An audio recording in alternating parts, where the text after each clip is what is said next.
Well, as President Biden's approval ratings plummet, it seems there is a renewed public sentiment for a return to the Trump era. But some in the Republican Party seem to be pushing voters away from that idea. Here's the former governor of Arkansas. I think there's many Republicans that are looking for an off-ramp, new opportunities to find leadership in the future. I hope that the future of the Republican Party is different than former President Trump's leadership. I hope we move in a different direction. I guess I should say, but as every senator and every governor who looks in the mirror, what do they see? A future president. Right. I like that. That's what it is. And of course, we heard that from Asa Hutchinson, but meantime, Democrats seem to be abandoning the idea of a Mr. Joe Biden 2024 candidacy. So if Democrats are moving away from Biden and Republicans are trying to move away from Trump, where does that leave us for a 2024 presidential campaign and for a run? We're joined now by our panel, lawyer and GOP strategist Ford O'Connell and host of Money Talk with Melanie Collette. Ford, I'm going to start with you. Look into your crystal ball. What is going to happen in our 2024 presidential election campaign? Who is it going to be? Asa Hutchinson's a never Trumper is trying to stay relevant. Bob is exactly right. If President Trump runs in 2024, he's very likely to be the GOP nominee. If he chooses not to run, then it's Ron DeSantis. And it's really that simple. A Floridian will represent the Republican Party in 2024, and it will either be Donald Trump or Ron DeSantis. All right. Well, that was easy. Well, there you go.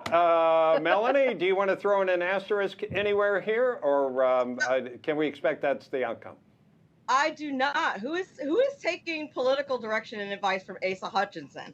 He is suffering from an extremely strong case of denial.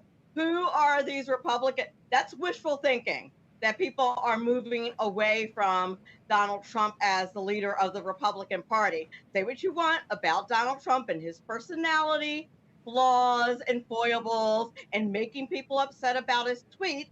He was an awesome president. Nobody who is living and breathing in the United States thinks that they are better off now than they were when President Trump was president. You could go with the "Are you better off than you were 4 years ago?" I mean, Donald Trump took MAGA from Ronald Reagan, and then Ronald Reagan got reelected. Well, actually, his first election was, "Are you better off than you were 4 years ago?" So he could use that one too. Yeah, and that also, is certainly the case. Yeah, no, and Melanie, we're talking, of course, about the Republicans, and, is anybody really happy with President Joe Biden's administration? Even the most progressive members of the Democrat Party are now distancing themselves from Joe Biden. Listen to AOC this weekend about endorsing him for a run in 2024. That's not a yes. Yeah, I think we should endorse when we get to it, but I believe that the president has been doing a very good job so far, and should he run again, I think that I think it's we'll take a look at it. Okay. But right now we need to focus on winning a majority instead of a presidential election. Ford, besides awkward, what's your take on that?